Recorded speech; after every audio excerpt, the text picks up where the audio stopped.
Helgi Hjörvar heiti ég, alþingismaður og í framboði fyrir Samfylkinguna í Reykjavíkurkjördæmi norður í öðru sæti.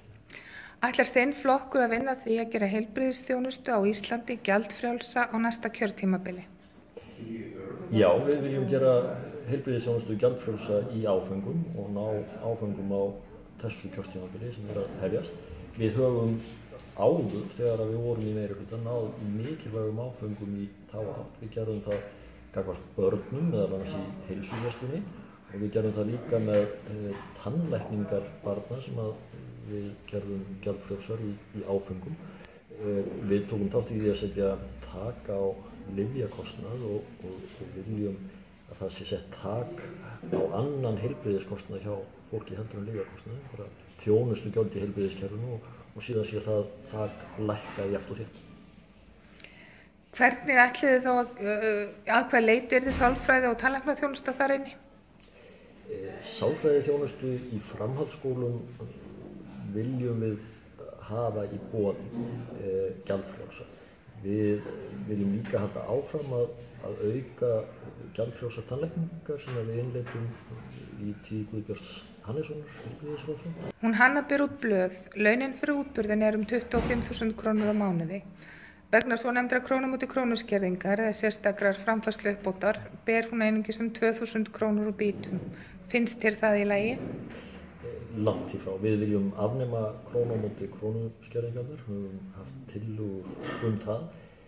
En ekki bara það, við innleiddum á sínum tíma 100.000 krónu frítekjumark, þess að við höfum lagt ríka áherslu á það að það er að hvetja öryrkja til sjálfsbjargar og það er að skapa aðlaðandi umhverfi fyrir fólk til þess að taka að sér hlutastörf, ekki bara vegna þess að það sé mikilvægt til þess að auka tekjur okkar sem eru öryrkjar, heldur líka vegna þess að það skiptir einfaldlega máli varðandi heilsu, varðandi félagslega virkni og hefur svo margar jákvæðar afleiðingar. Menn hafa mikið talað að setja á starfsgetumat.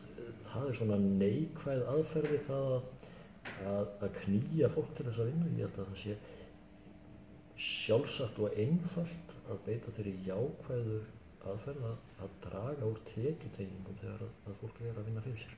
Hvenær á kjörtímabilinu hyggist þið fara í þessa vinnu? Strax. Jón er á 30-aldri. Hann kemst ekki fram úr rúminu án aðstoðar. Hann er fastur upp í rúmi allar helgar vegna þess að hann fær ekki aðstoð. Finnst þér það í lagi? Það hefur verið frábært að fylgjast með því hvernig NPA hefur verið að ríða sér til rúms og það er löngu orðið tímabært að við fáum lagaramma það og auðvitað er nauðsynlegt að grunnþörfum og mannréttindum í þjónustu við fatlaða að sé sinnt með sómasamlegum hætti. Jón vill fá NPA svo hann getur farið fram úr á hverjum degi og tekið þátt í samfélaginu. Ætlar þitt framboð að tryggja honum þáttöku í samfélaginu á næsta kjörtímabili með því að lögfesta NPA? Ég var eiginlega komið fram úr í því að svara spurningunum.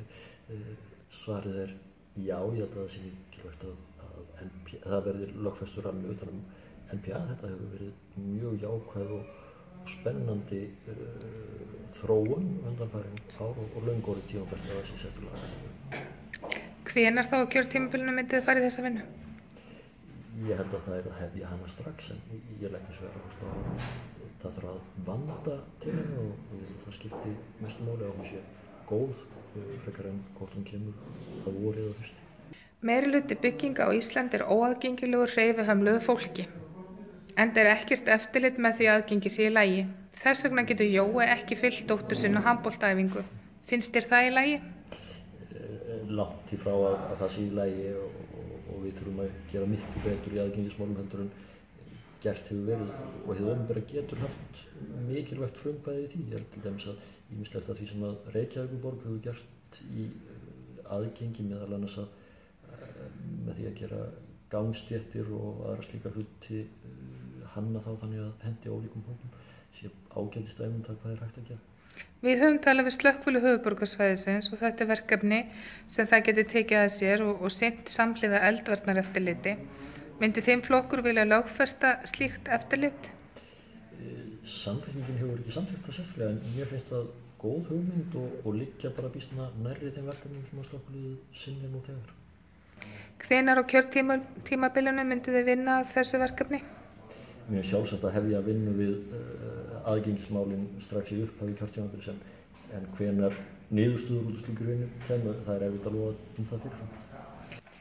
Annars stundar háskólanám en fær ekki túlkaþjónustu til að geta tekið þátt í hópavinnu. Hún getur því ekki uppfyllt námskröfur í skólanum. Finnst þér þetta í lagi? Nei.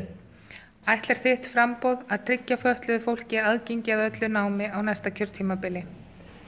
Já, við höfum beitt okkur fyrir fullgildingu á sáttmála Sameinuðu þjóðanna réttindi fatlaðs fólks sem að einfaldlega tryggir fólki með fötlun réttin til náms og við höfum líka beitt okkur fyrir viðurkenningu á táknmálinu sem tungumáli heyrnarlausra. Þannig að þessi sjálfsögðu mannréttindi munum við þetta halda í heiðri. Hvenær á kjörtímabilinu ætlið þið að fara í þessa vinnu? Strax. Takk Helgi. Sömuleiðis.